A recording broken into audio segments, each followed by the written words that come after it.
Paramedical hub channel में आप सभी बच्चों का स्वागत है।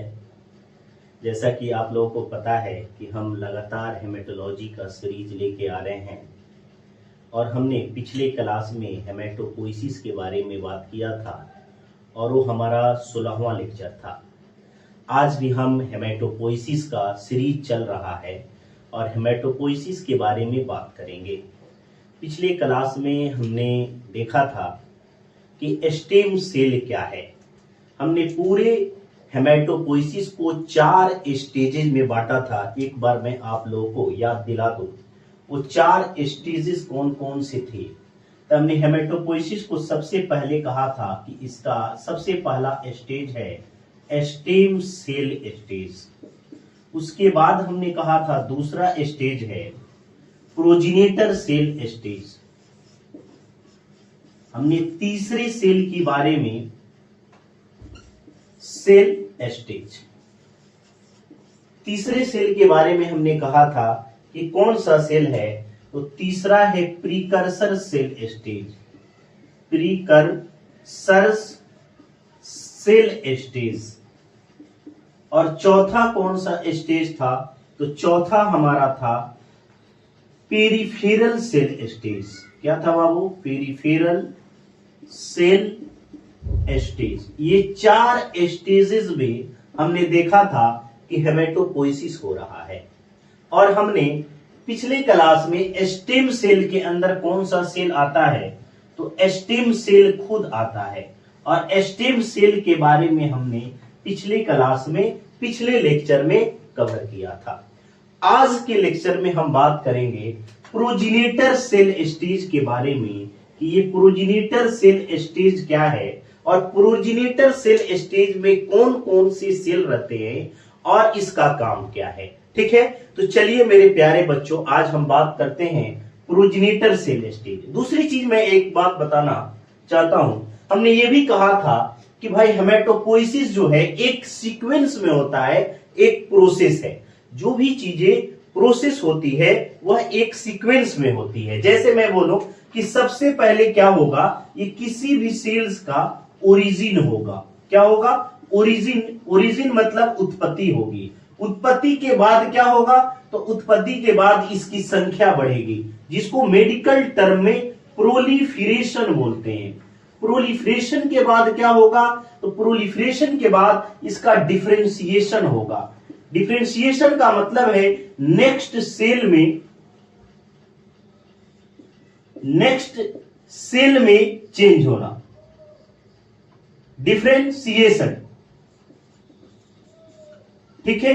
ये डिफरेंशिएशन वर्ड का मतलब ये होता है कि अपने से अगले सेल में कन्वर्ट हो जाना या चेंज होना, या उसको जो है अगर मैं बोलूं कि अपना जो स्टेज था उसको चेंज कर लेना। डिफरेंशिएशन के बाद जो स्टेज आता है वो क्या है, वो सीक्वेंस जो आता है वो सीक्वेंस कहलाता है development and maturation. Development and maturation. और भी हमने पिछले क्लास में बताया था डेवलपमेंट एंड मैच्योरेशन में कौन सा सेल स्टेज होता है, तो हमने प्रीकर्सर सेल स्टेज को कहा था। ठीक है। ओरिजिन कहा, तो ओरिजिन में स्टेम सेल होता है। ये सारी बातें आप लोगों को बताई जा चुकी थी। आज हम बात करेंगे बेसिकली प्रोजेनिटर सेल के बारे में कि प्रोजेनिटर सेल क्या होता है। ठीक है, देखो तो चलिए मैं इसको स्किप करता हूं, अब प्रोजेनिटर सेल के बारे में आपसे बात करता हूं। बहुत जो है ये लेक्चर जो है लगातार सीरीज से लेके आया जा रहा है। सीरीज से इसलिए आया जा रहा है कि बाकी बच्चे जो भी हमारे साथ जो पढ़ रहे हैं उनका कोई भी टॉपिक न छूटे, इसलिए लगातार सीरीज में वीडियो आप लोगों को मिल रहा है। अब हम बात करते हैं मेरे प्यारे बच्चों, ये क्या है, प्रोजेनिटर सेल स्टेज। ये दूसरा सेल स्टेज है प्रोजेनिटर सेल स्टेज। ठीक है, प्रोजेनिटर सेल स्टेज में जो सेल होता है उसको हम क्या बोलते हैं, प्रोजेनिटर सेल। अब ये प्रोजेनिटर सेल क्या है, तो इसको आपको समझना होगा क्या सेल है, ये कैसे बना हुआ है। तो आपको पिछले लेक्चर में पता होगा कि स्टेम सेल क्या हो रहा था, स्टेम सेल जब डिफरेंशिएट हो रहा था, जब डेवलपमेंट हो रहा था, चेंज हो रहा था, किसमें चेंज हो रहा था, प्रोजेनिटर सेल में। उसी को प्रोजेनिटर सेल हम बोलते हैं। तो स्टेम सेल क्या हुआ, स्टेम सेल ये प्रोजेनिटर सेल का पूर्वज हुआ। क्या हुआ, पूर्वज यानी प्रिमिटिव हुआ। और ये प्रोजेनिटर सेल क्या हुआ, प्रोजेनिटर सेल क्या हुआ, तो आप समझोगे कि ये प्रोजेनी ऑफ, अगर मैं बोलूं प्रोजेनी ऑफ स्टेम सेल, यानी स्टेम सेल का संतान है, प्रोजेनी है कौन, प्रोजेनिटर सेल। इसके बारे में हम बात कर रहे हैं। ये बात आप लोगों को समझ में आ गई होगी। अब जो प्रोजेनिटर सेल है ये क्या होगा, इसका डिफरेंशिएशन होगा। डिफरेंशिएशन यानी ये चेंज होगा अगले स्टेज में, और चेंज होके क्या बनाएगा ये हम बात समझते हैं। यहां अब इसका क्या होगा, डिफरेंशिएशन होगा।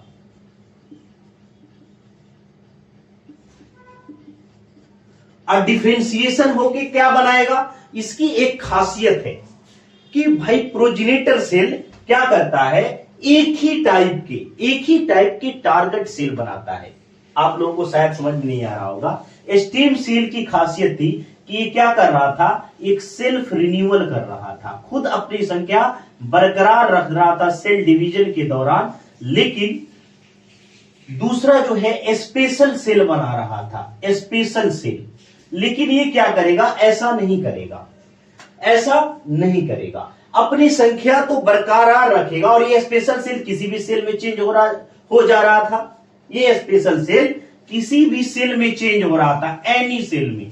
लेकिन यहां ऐसा नहीं होगा, प्रोजेनिटर सेल में ऐसा बिल्कुल भी नहीं होगा। तो क्या होगा, चलिए मेरे प्यारे बच्चों, अब ये क्या करेगा, प्रोजेनिटर सेल ये डिफरेंशिएशन होगा या चेंज होगा सेम टाइप ऑफ सेल में चेंज होगा। सेम टाइप, या अगर मैं बोलूं सेम टाइप ऑफ टिश्यू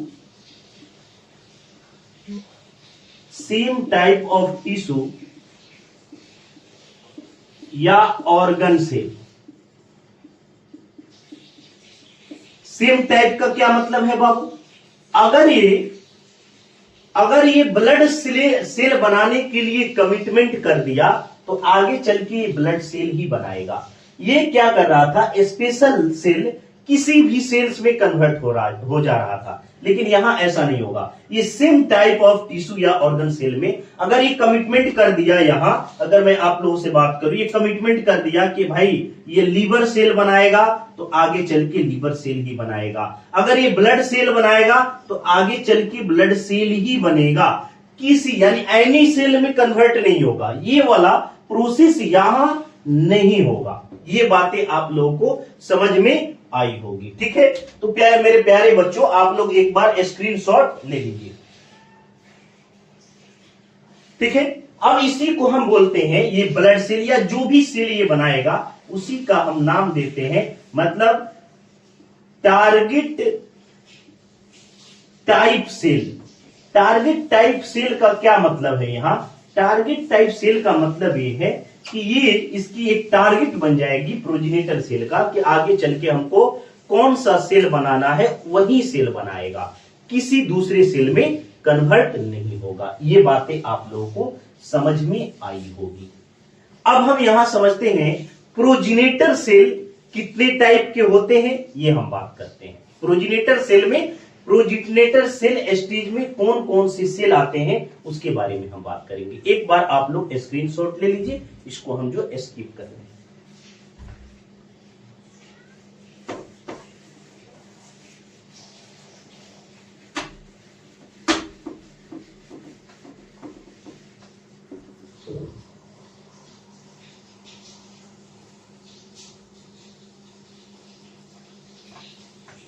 देखो, हमने दूसरा स्टेज शुरू किया था। क्या किया था, दूसरा स्टेज जिसका नाम है progenitor cell stage, cell stage. अब प्रोजेनिटर सेल स्टेज में कौन कौन से सेल आते हैं वो हम देख लेते हैं।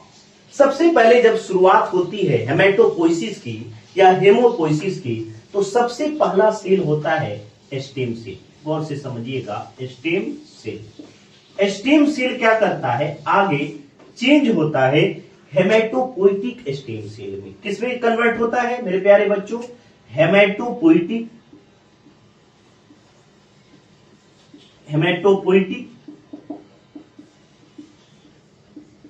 Stem cell.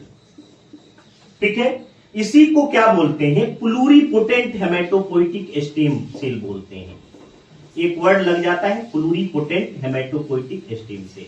और ये stem cell, pluripotent hematopoietic stem cell, या तो अनकमिटेड होगा, शुरू में अनकमिटेड होगा, इसको ये पता नहीं होगा कि आगे चल के ये कौन सा सेल बनाएगा, ये अनकमिटेड होगा। यानी इसको ये पता है कि आगे चल के ब्लड सेल ही बनेगा, लेकिन कौन सा ब्लड सेल बनेगा। आप लोगों को जैसा कि पता है, ब्लड में 3 टाइप के सेल होते हैं, आरबीसी, डब्ल्यूबीसी और प्लेटलेट। ये आप लोगों को पहले से पता है। तो आगे चल के ये आरबीसी बनाएगा कि डब्ल्यूबीसी बनाएगा कि प्लेटलेट बनाएगा। ऐसे भी आप लोगों को पता है डब्ल्यूबीसी के अंदर 5 टाइप के सेल होते हैं। ये भी इसको कमिटमेंट नहीं रहता है कि आगे चल के क्या बनाएगा। ये बाद में फर्दर आगे चल के ये अनकमिटेड से क्या हो जाता है, कमिटेड हो जाता है कि कमिटेड करके ये क्या बनाएगा, कौन सा ग्रुप क्या बनाएगा। और कमिटेड कर लेता है तो कमिटेड करके ये 2 ग्रुप में बढ़ता है, और 2 ग्रुप आगे चल के अलग अलग टाइप के ब्लड सेल ही बनाते हैं, दूसरा कोई सेल नहीं बनाते हैं। ये बात आप लोगों को समझ में आ गई होगी। ठीक है, अब ये जो है ये कमिटेड भी था, अनकमिटेड भी था। अब आगे चल के ये कमिटेड जब हुआ तो 2 टाइप में बदल गया। कौन कौन टाइप, तो एक को बोलते हैं माइलोइड स्टेम सेल। ध्यान से समझिएगा, माइलोइड स्टेम सेल, इस पे बदल गया। नेक्स्ट जो है आगे चल के दूसरा जो स्टेम सेल इससे बना वो क्या है, lymphoid stem cell. Lymphoid stem cell, गौर से समझिएगा, ध्यान देने वाली बात है। अब ये क्या करेगा, माइलोइड स्टेम सेल एक और फर्दर ग्रुप में बदलेगा जिसका नाम होगा कॉलोनी फॉर्मिंग यूनिट। ये कॉलोनी फॉर्मिंग यूनिट भी अलग अलग टाइप के होंगे। कौन कौन से होंगे यहां मैं बता देना चाहता हूं। Colony forming unit E, colony forming unit G, colony forming unit M, colony forming unit M. अगर इसको शॉर्ट फॉर्म में लिख दिया जाता है तो GEMM, कॉलोनी फॉर्मिंग यूनिट। इतना जो है ये अलग अलग टाइप के कॉलोनी फॉर्मिंग यूनिट है। ये बातें आप लोगों को समझ में आई होगी। क्लियर। आप लोगों को एक चीज और यहां जानना है, क्या जानना है कि भाई ये स्टेम सेल क्या है, ये पहला स्टेज है, ये फर्स्ट स्टेज है जिसको स्टेम सेल स्टेज बोलते हैं। अब जहां ये प्लूरीपोटेंट हेमेटोपोइटिक स्टेम सेल में चेंज हुआ, इसका जो है अनकमिटेड होगा। यानी मैं अगर इसका शॉर्ट फॉर्म लिखूं तो इसको बोला जाता है PHSC, pluripotent hematopoietic stem cell. ये अनकमिटेड है तो यू लगा दिया जाता है। अनकमिटेड के लिए क्या लगता है, यू लगता है। ये बात आप लोग को समझ में आ गई होगी। ये क्या है, अब देखो ये चीज समझने वाली है। ये लिम्फोइड स्टेम सेल और माइलोइड स्टेम सेल को लेट प्रोजिनेटर सेल बोलते हैं। क्या बोलते हैं मेरे प्यारे बच्चों, लेट प्रोजिनेटर सेल। और ये जो हेमेटोपोइटिक स्टेम सेल है इसको अर्ली प्रोजिनेटर सेल बोलते हैं। ये बातें आप लोगों को समझ में आ गई होगी।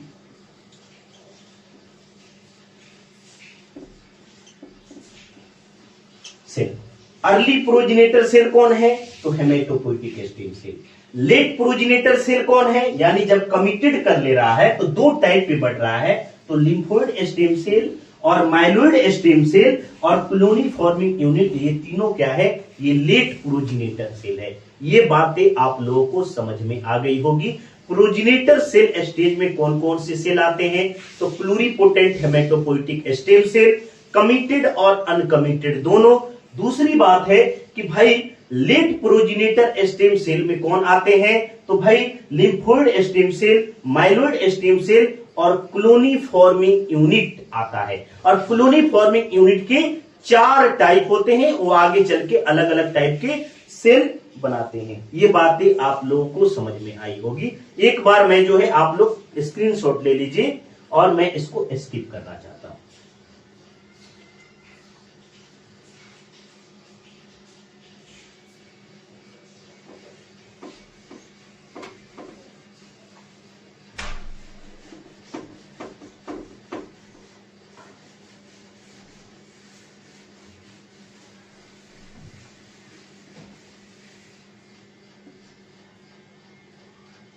देखिए, अब हम लोगों को बात करना है प्लूरिपोटेंट हेमेटोपोइटिक स्टेम सेल के बारे में।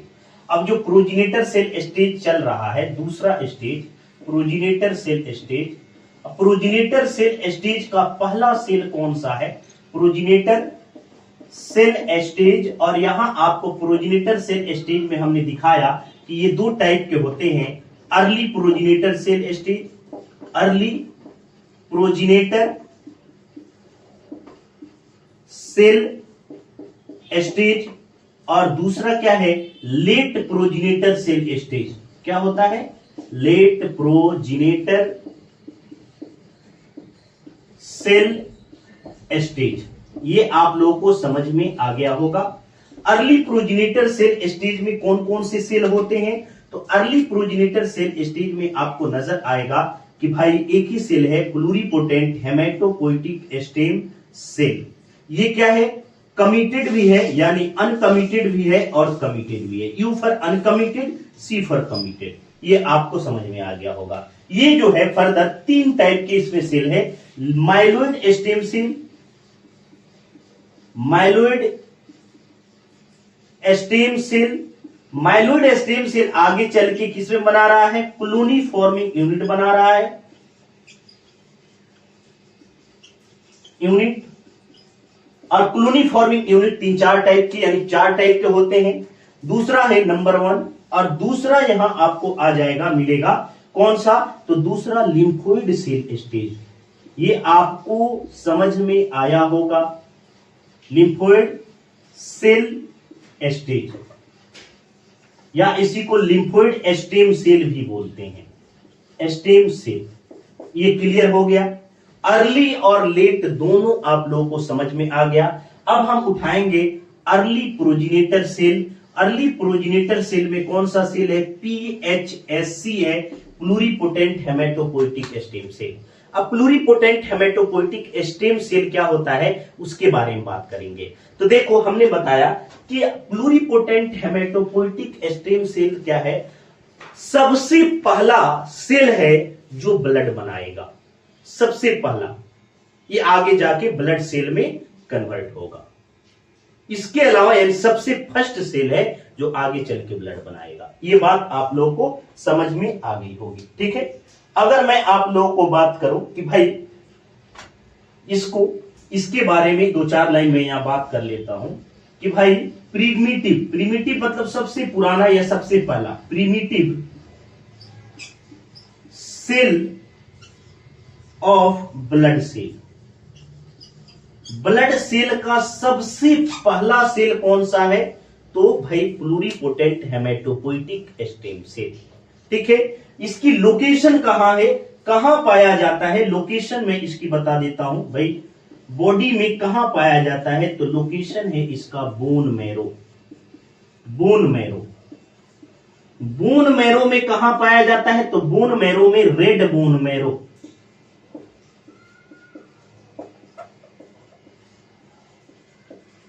रेड बोन मैरो में होने की वजह से इसका एक और नाम है, जिसका नाम हम बोलते हैं हेमोसाइटोब्लास्ट। इसका नाम देते हैं, एक नाम है जो बहुत इंपॉर्टेंट नाम है, जिसका नाम है हेमोसाइटोब्लास्ट। हेमोसाइटोब्लास्ट, इसको हेमोसाइटोब्लास्ट के नाम से भी जाना जाता है। इसको ब्लड स्टेम सेल के नाम से भी जाना जाता है, ब्लड स्टेम सेल। ये बातें आप लोगों को समझ में आ गई होगी। ये क्या है, इसके नाम है, अल्सो नॉन एज इसको बोल सकते हैं, दो नाम है, ये बातें समझ में आई होगी। ये primitive cell of blood cell है, लोकेशन इसका बोन मैरो है और रेड बोन मैरो इसका सबसे मस्ट इंपोर्टेंट पॉइंट है, सबसे एडजेक्ट स्थान है, सबसे सही लोकेशन है। ठीक है, आप लोगों को जो है लेक्चर जरूर समझ में आया होगा। एक बार जो है आप लोग इसका स्क्रीनशॉट ले लीजिए, फिर हम आगे बढ़ते हैं।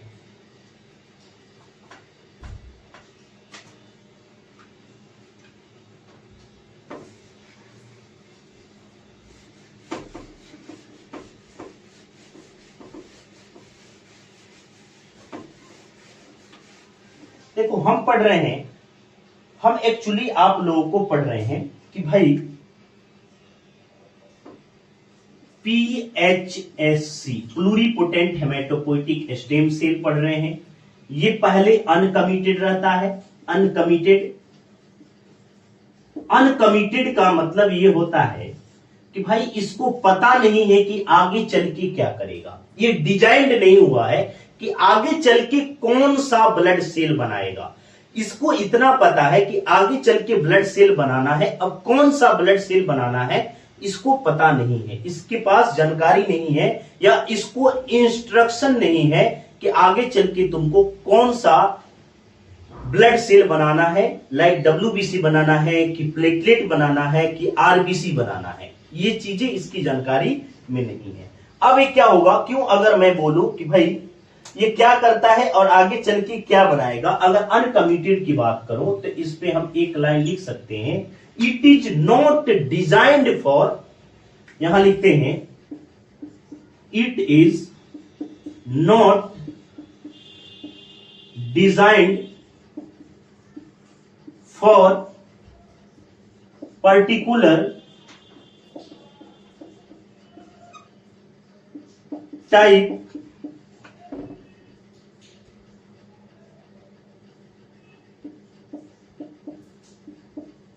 Blood cell. मतलब अनकमिटेड जो है इसको पता नहीं है कि आगे चल के कौन सा ब्लड सेल बनाना है, इसलिए बोला जा रहा है it is not designed for particular type of blood cell, किस टाइप का ब्लड सेल बनाना है। जब ये यहां पे समझो, जब ये कमिटेड हो जाता है, अनकमिटेड से कमिटेड में आ जाता है यही सेल, तो ये क्या है, डिजाइंड हो जाता है, कमिटेड हो जाता है। जब कमिटेड में आ जाता है तो इसको हम लिखते हैं कि it is designed for particular type of blood cell.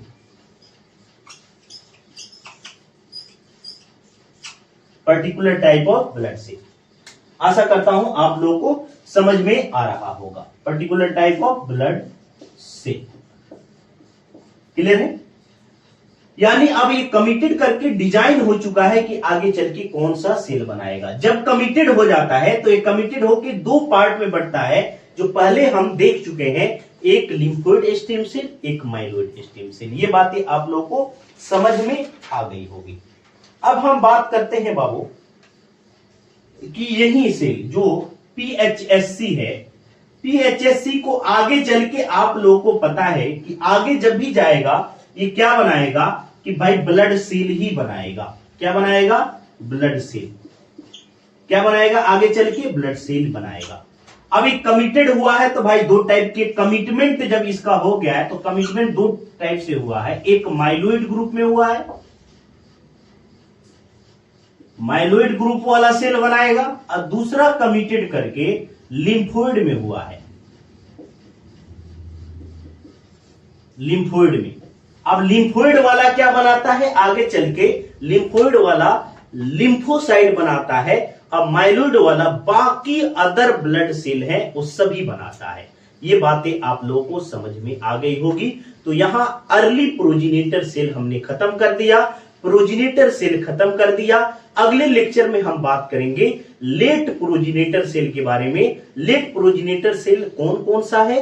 तो भाई myeloid stem cell, lymphoid stem cell और कॉलोनी फॉर्मिंग यूनिट, 3 ऐसे हैं जो लेट प्रोजिनेटर सेल हैं। ठीक है, तो आप लोगों को अगर हमारा चैनल पसंद आए तो आप लोग हमारे चैनल को सब्सक्राइब करें, लाइक करें, शेयर करें, कमेंट करके बताएं कि आपको हमारा ये वीडियो कैसा लगा। और जो है आप लोगों को अगर पसंद आ रहा हो, इसलिए मैं बहुत कोशिश कर रहा हूं कि आप लोगों को कैसे बेहतर क्वालिटी दे सकूं, कैसे ज्यादा से ज्यादा लेक्चर प्रोवाइड करा सकूं। ठीक है, तो चलिए जो है आज का लेक्चर हम यहीं समाप्त करते हैं। नेक्स्ट क्लास में मिलेंगे लेट प्रोजिनेटर सेल स्टेज के साथ और आगे हम बात करेंगे। ठीक है, चलिए धन्यवाद।